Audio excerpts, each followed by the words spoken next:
Welcome to the Pockets of Knowledge podcast. I'm your host, Desiree Stanley, here to share some amazing conversations. We're talking business, health, making and saving money, or starting something epic. Think of this as your go-to spot for stories that do a lot more than just kill time. They spark ideas, give you a boost, and perhaps even change the way you look at the world. I'm pulling in the experts, the thinkers, the doers, and the dreamers. We're about to dive into stories that open doors and ideas that light up your brain. Here we go. Welcome, everyone, to the Pockets of Knowledge podcast. I'm your host, Desiree Stanley, and with me today is my special guest, Dr. Karoline Fischer. How are you today? I'm good. Thank you for having me. Wonderful. And I am so honored to have you on the show. I'm excited for our conversation. It's going to be so incredibly fascinating, and I can't wait for the listeners to hear more. And just to share a little bit about you, Karoline, you are a certified RTT hypnotherapist. You are also a medical doctor. You specialize in helping your clients with that sort of inner child work, working on anxiety, depression, PTSD, addiction, fears and phobias. And really, it's to help your clients realize freedom and that kind of build emotional resilience. And so we're going to talk about all of this today. So again, welcome to the show and thank you for joining us. Would you tell us how this came to be for you? What was it that led you down this path? I was always interested in alternative healing methods and alternative to the Western medicine, which I think is amazing, right? And it's so important, but there are certain limitations, especially on the psychological, emotional side of the body of things. And so I was always interested in psychology, in how the mind works, in how the body and mind are connected. And so I would always explore. And then through my own self exploration, self development, I at one point found out how powerful work with the subconscious is. And then RTT hypnotherapy works in the subconscious also. So at one point, I found RTT hypnotherapy. And when I started working with the subconscious family systems, maybe that was in Europe, and I was just really floored how powerful it was, especially compared to talk therapy, which is amazing, which has its place, right? But the subconscious methods just transformed in a different way, right? Because our brain works in a different way than our body, than our subconscious. So it is in a different way, right? It's bound to happen in a different way. And I just found that as such a profound change, really on a bodily level, right? On a material level where you really feel it differently, like feel, oh my God, my jaw is dropped more. I really had that transition where I'm like, whoa, my jaw is, loose. And a lot of people have tight jaws, right? And sometimes you don't even realize it. Like I did not realize I was so tense in my jaw before that had happened because you just are with the tension. And I remember a singing teacher telling me at the time, like, loosen your jaw a little. And what is she talking about, right? Like, I'm loose. But until that happened, I didn't even know how tense I was before that. Um, yeah. So coming back to the topic, I was always interested in it. And then I really had issues that I needed to work on. I saw patterns in my life that actually didn't lead me to living my highest potential, a healthy, happy. It didn't lead me to living a healthy and happy life. And so I questioned why, right? Because and I didn't know why I couldn't get there with thinking and with putting it together on a mental, on a intellectual level. And then I found those changes, right? Like I just said with the jaw, but obviously something else changed too, right? A pattern that I uncovered. And when I found that, I was just always drawn to it. And at one point, I just, it felt very organic actually. But at one point, I just woke up and was like, okay, I'm gonna do this now as a profession because I see how powerful that is. And I want to help other people get there in that way. And I think that's where I can give most because I've been through those transformations or through a lot of them, right? I mean, it's always transformational, right? Life is a transformation, and life, especially when we want to grow, when we are interested in self-development, when we go to therapy, when we work on ourselves, there's always transformation happening. And it's just something I think that is not taught in school enough, maybe. Maybe it is in some schools, but definitely not enough. And but that's just such a fact of life. And I think it's so important. Well, thank you so much for sharing that with us. And I think you're so right. We, we experience things in life and they impact us in ways that sometimes we don't even recognize because it is kind of on that subconscious level, right? And so we're carrying things that we don't even realize because it is subconscious. And so when you start working on stuff like this through hypnotherapy, you can get to those things that are sort of hidden from our conscious mind, right? From our thinking mind. And I love how you shared that talk therapy is great and it's important and it serves its purpose. But a lot of times we aren't realizing that these things are going on in the background and we can't get to them unless we're doing that deeper work in this way. And so thank you for sharing that. And so let's talk a little bit more about RTT hypnotherapy. What does it mean? I think a lot of people have misconceptions about hypnotherapy and what happens and how it works and all of that. So would you share with us some more? Mhm. Sure. It's so interesting because I also often say a lot of people have misconceptions, and I think that's true. And then it's like, well, yeah, I had misconceptions too, right? Because for me, hypnotherapy was hypnosis, and hypnosis was for me having seen some movies where it was used for entertainment purposes, right? Where somebody gets you into the hypnotic state and then you bark like a dog and then you come back and you don't even remember what happened to you. And for therapeutic purposes, it's obviously used not in that sense, right? But in a way where the consciousness is turned on. So you gonna be aware of everything. That's really important to state, right? It's not that I click you into the subconscious and then you don't know what happened and I just work on you, right? No, like you are aware of it. And that's a very important point. We have an oath, obviously. So we want you to be aware. We want that to be all in your interest, right? And you can say stop at any given point. And we are basically, I'm guiding you. I always say, I'm guiding you into your subconscious. And then we're going to work together there, right? And my clients do the main work. I guide. I'm here. I hold space for whatever comes up. And so a session is usually about 3 hours long. And before the session, we have a consultation and an intake.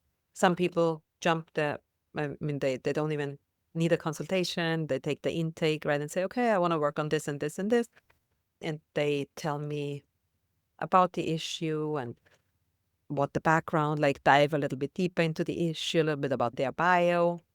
And then I prepare for the session with the intake. I send a small recording out, like 8 minutes long before the session, so people can get over the preconceptions that they might have by listening to the recording that gets them into the subconscious, so they can really see how that feels and what to expect. And also, yeah, get over those preconceptions if they were here. And yeah, then in the session, we still talk like for half an hour on a conscious level about the issue that is like a little bit like talk therapy, but we always try to go as deep as we can, even on the conscious level. And then we go into the subconscious. And on the subconscious, we're basically asking the subconscious one or two questions. So if somebody comes in with anxiety, it could just very like straightforward be, why do I have this anxiety all the time? Why is there so much fear around this topic? Or why am I carrying this tension in my body? It could be um, any of those questions. And if you dive deep and you realize, okay, this anxiety comes from me not feeling good enough. Why don't I feel good enough would be the question then, right? We always try to go to the deepest consciously aware question, and we go in with that.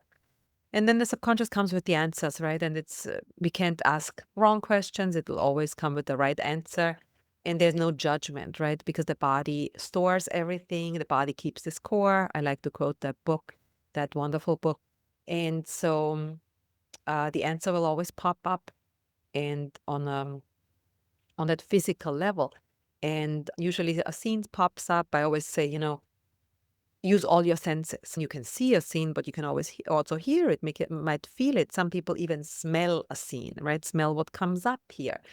And in the best scenario, obviously, many senses are coming, but sometimes it's just a feeling. And we work through the feeling. We transform it through the feeling. And yeah, whatever pops up, we work with that, right?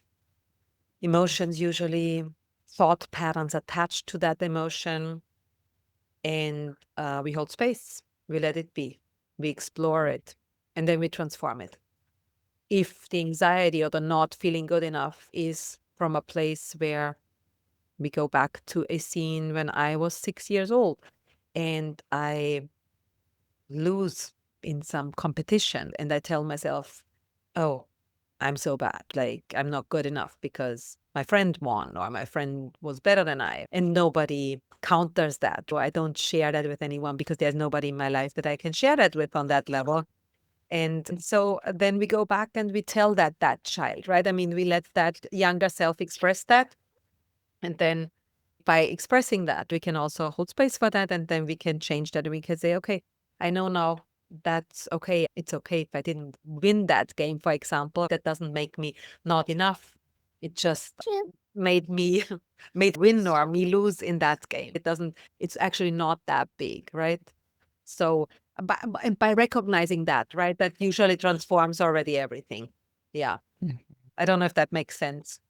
Yeah, it does for sure. And thank you for kind of really going into the detail of that and helping to clarify some of it, because you're right. I think many of us have only seen things on movies or television, and it's so not how it really works, right? And so thank you for going into all of that so that we can understand the process. And Yep. what we're really trying to get to in this is those deeper things that you've attached meaning to throughout your life, and it is somehow influencing the decisions that you make currently, right? Yep. And as you shared in the beginning, why if I'm trying to get to a goal or I'm trying to achieve something and I can't seem to get there regardless of all of the effort I put in, the time I put in, whatever, what's blocking me? And so Yep. this is kind of what we're digging into with this, right? Is what's going on that maybe is keeping us stuck Yep. and not allowing ourselves to move forward Yep. and Yep. achieve these things. So yeah. Yeah. And often I see, I mean, it's a flow like in every job with people, I think. You attract more of a certain area of focus. And at the moment, there's a lot of, people um, stuck with relationships. And what often happens here is, right, when we grow up inadvertently, we see adult romantic relationships, may it be our parents, our neighbors, on TV, right? And we get pictures and we get patterns of thinking about relationships. And so often I find out as adults, we still carry so much of that story that we saw when we were younger, of those patterns, sometimes where one parent was treated unfairly, and the child now, the grown child, the adult, acts that out in the relationship because they want to make that right, what they saw was wrong with the parent, but they are stuck in that life without wanting, in that relationship without wanting that, right?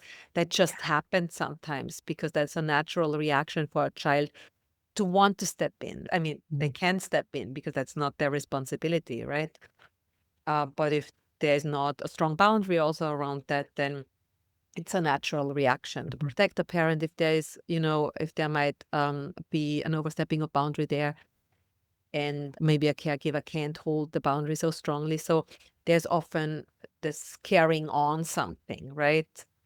And I think when we talk about, and we didn't talk about that yet, but when people talk about epigenetics, right? Or like, oh, you got this, you inherited this from your parents or from your grandparents. What we are often talking about is we actually saw those patterns. We saw the energetic patterns, we felt them, we took them on, right? But it's more conscious that we actually aware of. I mean, conscious as subconscious, right? And what I often experience also, because you said, the preconceptions often is maybe exaggerated, but sometimes I have clients that are like, this is hypnosis. This is like, this doesn't feel like extraordinary. This just feels very relaxed, right? Like, you really think we can do this? Like, is this all it takes, Or after the session, I didn't think I was really, like it was, but clearly there was a transformation and it worked, but it was just underwhelming sometimes from what people think it would be. Yeah. And that's such an interesting concept too, that they were sort of expecting to feel a certain way, and it didn't necessarily feel that way. However, they were able to get to those things Yep. subconsciously, Yep. right? And then Yep. work through them.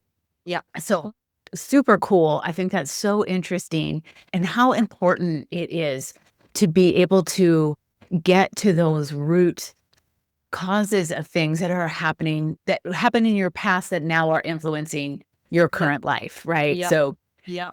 tremendous.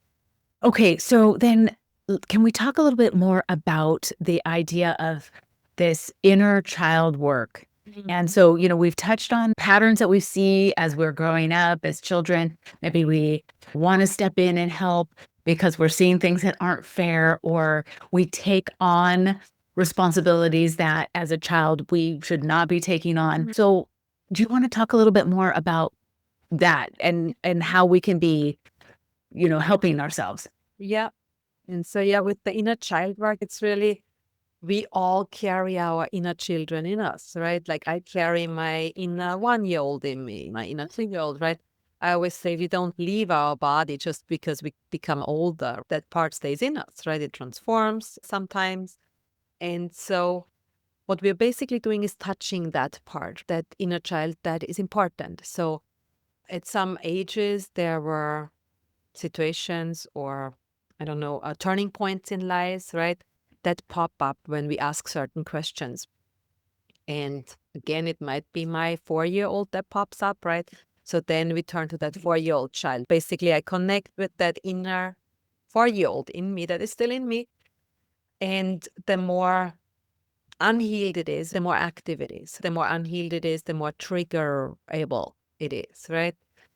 So I connect with that and I let that child express what it wanted to always express. Because if often when we are younger or even when we are older, there's certain things that we can't express. We know what we can express in certain circumstances with certain people, in a certain social space, right? And so there's often a lot that gets kept inside. And as a child, we then just it stays inside. We might not even try to express that in another situation. But it makes such a difference, right? Because if it stays inside, it's really suppressed. And suppressing takes energy and it just wears everything off. And so we express what is inside that child that pops up in a child, right? And by just expressing that, everything is transformed because words are so powerful. And I'm sure we've all been in this situation where we just say things and life is not the same anymore after we say certain words, right? I mean, just by saying I love you to someone, the relationship changes, although you have loved them before, but saying it makes a difference.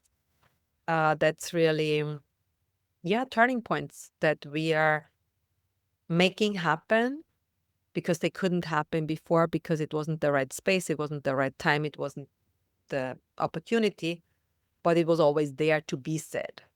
Yeah, and that's how the energy, like I really see it transform in the sessions, right? By people just expressing what has been in them for so long. And sometimes I really see it before they even say it. And I help with also expressing it, but I really see it already. And sometimes it's hard for someone to get there if they have never learned to express that thing, right? It's hard because we know, what we learned to do, right? And if we didn't learn something, no matter how easy it might be or how simple it might be, we can't know it, right? If I never would have been taught 1 + 1 is 2, I wouldn't know it today. Yeah. So interesting. Thank you for sharing that.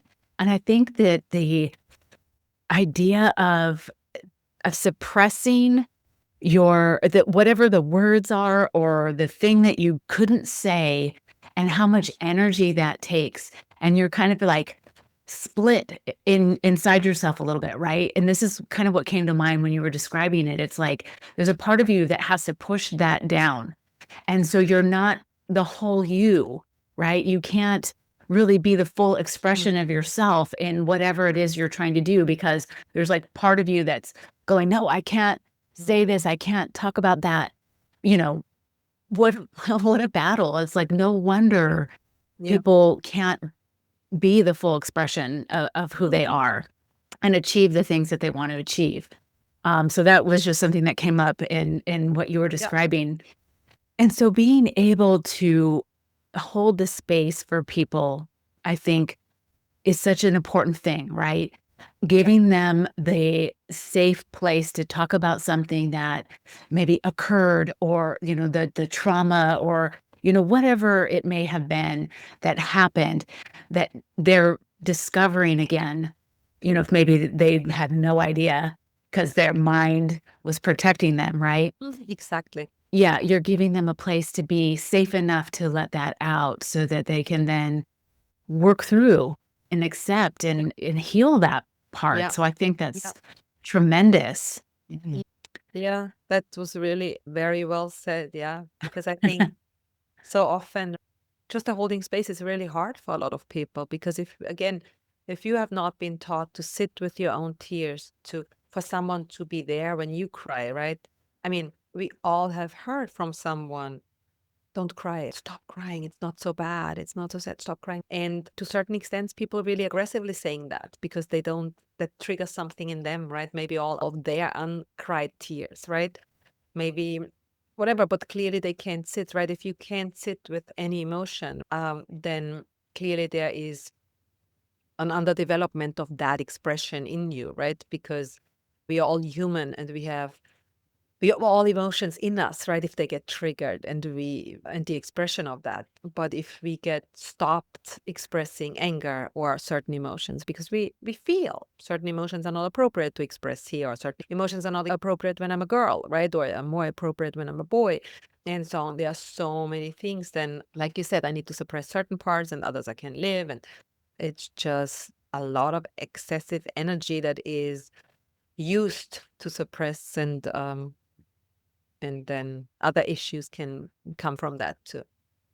Yeah, and like you just shared, if you as an adult are now trying to raise children, having not been able to fully work through whatever experiences you had, how effective are you going to be in helping your child to experience their emotions in a safe way? You Yep. can't, because you've never been allowed to do that. You never grew up that way. So it's kind of no wonder. Exactly. And how exhausting it must be then to Yeah. parent if you actually, every time your child wants to cry, you need to say, stop crying, because that triggers something in you need to suppress. Then, yeah, it's like it's a lot of hard work then, right? Whereas if you can just say, oh, okay, what's bothering you, what's hurting you, like you can cry as long as you want to, and then usually it's over soon anyways if you give that space. But I think there's this fear of certain emotions, and I think that fear that I also often hear and I've had in my life, where I was like, oh, I don't know, maybe if I'm not going to survive expressing this emotion because it feels so big. But that usually, if there's space held for it, that's not the case. Like, we survive emotions. I like one of the quotes that I heard along the way also. You survived what happened to you. But what the issue now is, actually, I mean, we don't even need to go back and change the past, right? But we just need to transform what it meant to you, what it made you believe about yourself, right? Because physically you survived it, otherwise you wouldn't be here. So the issue is not that you now have an issue that can only be healed by going back and changing the past and making it happen differently, which we can, but really just transforming the belief that you got from that experience. That's an excellent point right there. And obviously, we all know we can't go back to the past and change anything. But what we can do now is recognize it and then change our thoughts around the experience or the things that we told ourselves about the experience. And that's what we can control and change, right? To then go forward. So, Exactly. yeah, great reminder for all of us to, I think, stop and look at our thoughts and the things that we're telling ourselves about the situation. Yeah. Yeah. And that's the only important thing anyways, right? Because so often we also hear, well, I mean, nobody can ever experience the same than someone else, right? Because even if they experience the exact same, they are two different people, so they will experience in a different way. But even we often see, right, that two people experiencing similar things turn out totally differently or have totally different beliefs from that situation, right? So it's very situational also. What is your surrounding when it happens, right? Is it more supportive, less supportive? There are so many things. So you can see that it's very, in a way, random what we believe about ourselves or about the world after situation. Random because other people experience similar things and think something totally different, take something totally different from it. So it's really, we can't control it. We always control it, but we are not aware that we control it in the moment too, right? We just think a certain thing about it. Yeah. We don't feel we have control over it. Yeah. Good thing to think about. Really take some time and pause and think about our thoughts around the thing. And you're absolutely right. I mean, there's so many examples in when you look at, famous sports players or whatever, they maybe grew up having a super hard childhood and were like, I'm not going to let this stop me. It's going to be the thing that makes me succeed. And then you have somebody else who had the same rough childhood who continues to have a horrible adulthood Yeah. because they're like, well, that's because I had this horrible childhood. And yet they both went through that same kind of experience. It's Yeah. just their thoughts around how they Yeah. want to be moving Mhm. forward. Yeah, exactly. Yeah. Yeah. Yeah.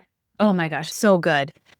So Carolina, I know that you had a pretty special experience. You moved to New York from Austria, yes? Yeah.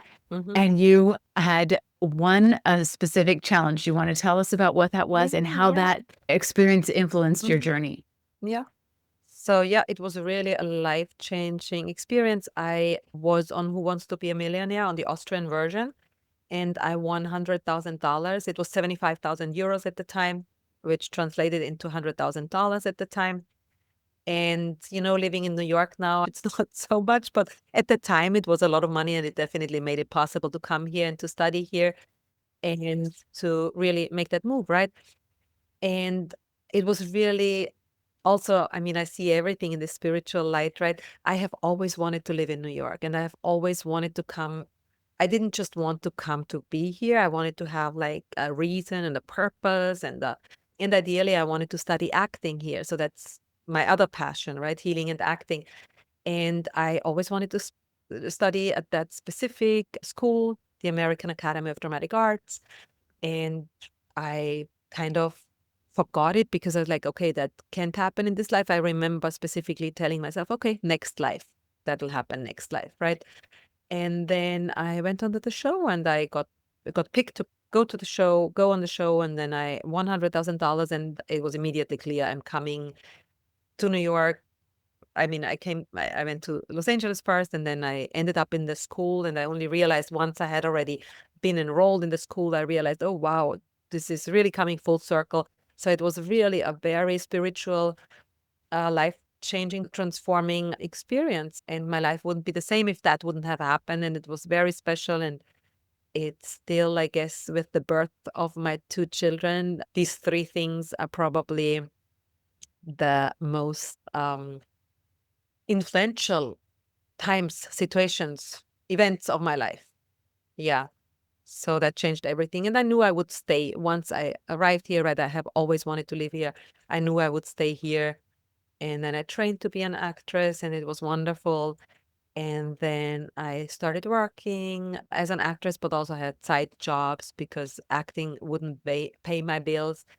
And then since I had the background of being a medical doctor and always was more open and interested and felt my purpose in the alternative realm, I missed healing and I thought, okay, I want to do something more purposeful than what I'm doing now. I mean, I waited tables and I think that's, um, an important job, but I wanted to do something else. And then I transitioned into the healing.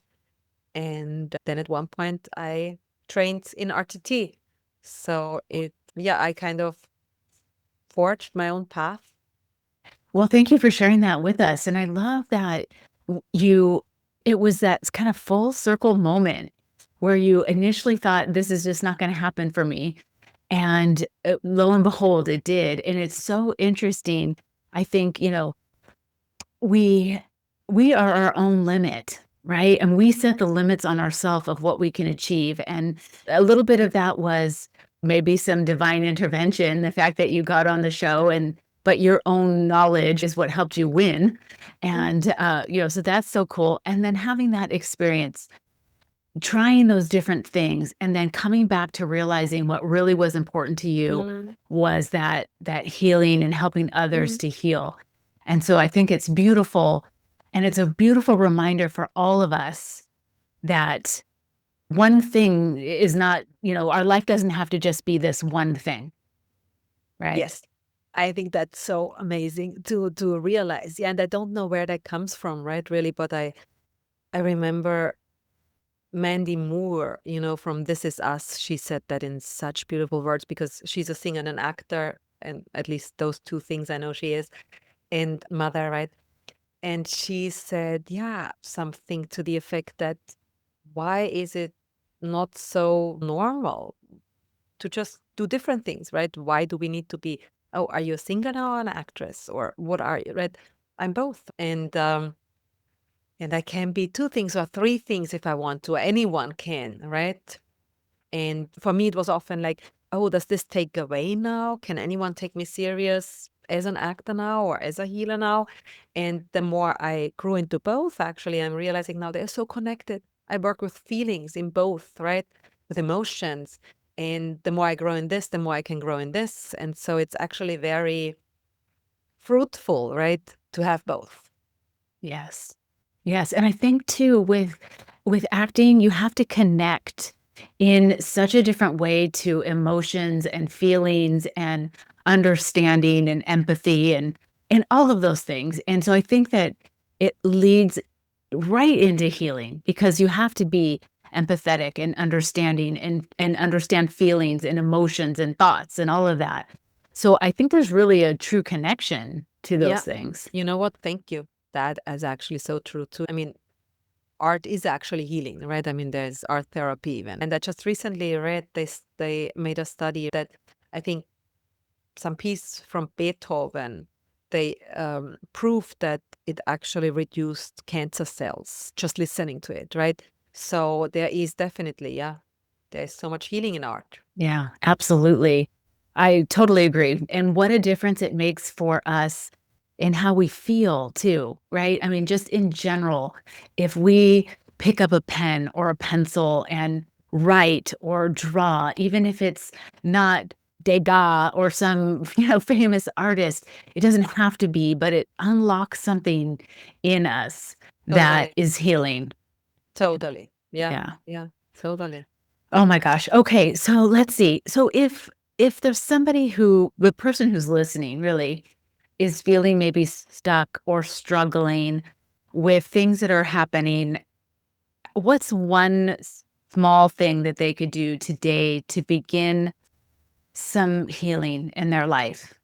I always say, it's really through the body, right? The healing that we do in the work I do, but again, we just talked about arts, also through art, it's going through the body. So if that person can focus on the breath, just feel your soles on the floor, go outside, feel the earth even better than inside, but inside works too. Just feel the floor, feel your soles on the floor, because that gets you immediately into your body, right?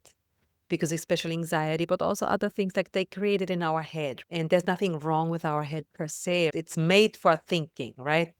But sometimes we overthink. Sometimes we just think in terms of fears, fears direct our thinking.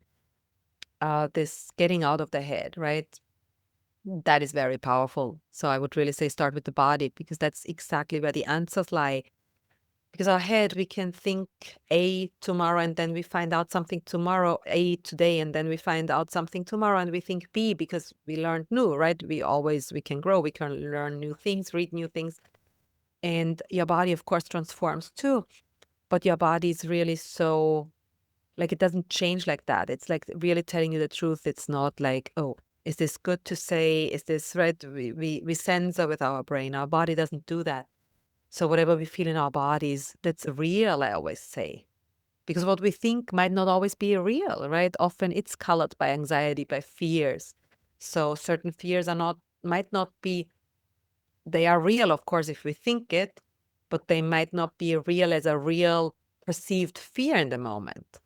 But what we feel in our body, and also, for example, the anxiety, where we feel it in our body, that's real. That's a materialization of that, right? Every emotion that doesn't emote through the body, that doesn't get expressed, will somewhere materialize in our body, right? Tension often in the shoulders. We say, oh, they're carrying the weight of the world on their shoulders. And when a body is tense, obviously, I'm holding on to something, right? I can't let go. I'll also be very similar in my mind then. This really through the body is so important for me. Just get into your body however you can. Work out, walk, go for a walk. That's the fastest way to grounding yourself, getting to know yourself better, seeing where all your feelings are, what's holding you back. Yeah, I think it's such a great point that we store these things in our body. And so when we have that pain in our shoulders or tension in our neck, and we're like this, scrunched up, and we're like, why am I like this? Something is going on. And the minute that you realize that you're doing that and you just can drop your shoulders, or like you shared, put your feet on the ground, right? You come back to the present moment and you sort of turn off all that overthinking and the stories and the fears about what if and, whatever. So I think that's a great reminder for all of us. Look at where we're feeling these things in our body and move it, move through it, right? Yeah. That's how we release it. Yeah. Yeah. Yeah, exactly. Yeah. Good stuff. Okay, Carolina, is there anything else that you feel like the person who's listening really needs to know about? Anything you haven't shared to this point about hypnotherapy, healing, working through traumas, fears, phobias, anything you want to share? Yeah, I actually want to add on that because I think what you just mentioned, all those areas of focus where hypnotherapy can help, were so right and so true and so correct. I'm trying to find the best word, but I think they were all good. But then what it is also really here is if you want to expand your consciousness. Like Mm, I also have people come, it's still more on the issues that you already talked about, right? That you mentioned.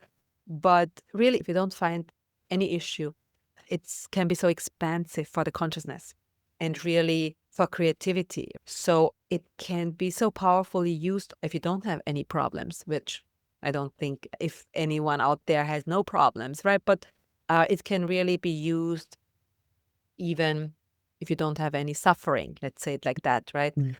And it's very powerful. I often say, again, not to compete with that area of professionals, but it's really like a drug. It can be used like a drug, like a mind expanding drug, because it's so powerful. It just gets us to spaces that we usually can't go.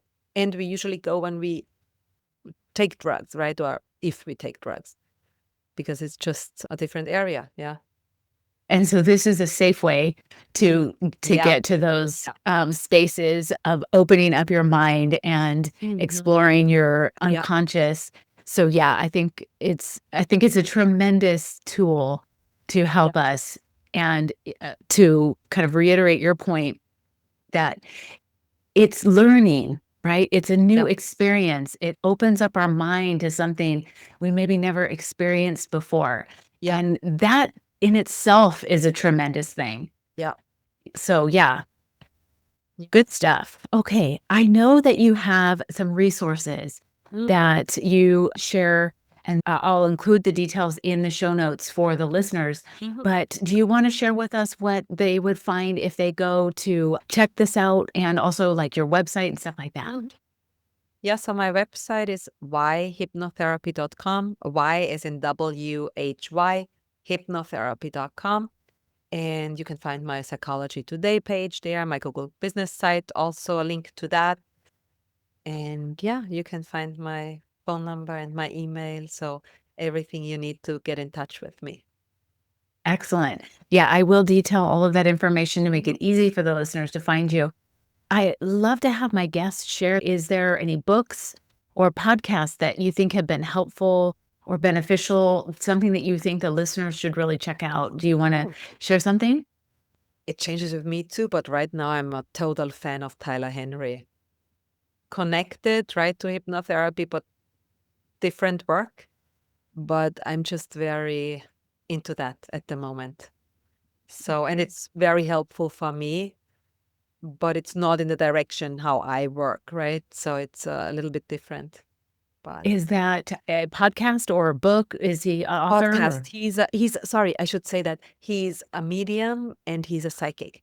Okay. And he's really the real deal. He's very impressive. It's like a TV shows, I think, yeah, over the years. He's very young. I mean, now he probably is in his 20s, but he started when he was, I think, 18. And very, very, very impressive. Excellent. Okay, well, I will include the details so the listeners can check that out. Yeah. Super interesting. I think it's so fascinating. And again, it's just like an opportunity to learn something new and expand your mind and discover something that maybe you hadn't ever before. So I think it's Totally. cool. And now that I think about it, because I was just like, nobody ever asked me that recently. And I just said, yeah, there is no connection really. But I mean, in a way, there is a connection because I think when he tunes into that space where he gets connected to talk to people that are not in this realm anymore, right? I think that is the subconscious, that is that, where he goes when he taps into that. So I think there is a certain connection actually. Yeah. Oh my gosh, so cool. Are there any books that you want to suggest or anything that for the listeners to check out?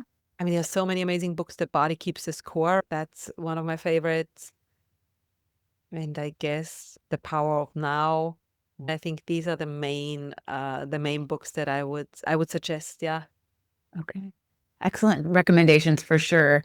I have read The Power of Now, and it's tremendous. It definitely takes some work. You've got to take your time with it because you really need to be reading and thinking through what he's talking about. It's not just like read from, page 1 to page 300, it takes some work to get through, but it's so, so good. Yeah, great recommendation. And The Body Keeps the Score, another fantastic book. So thank you for those suggestions. Sure.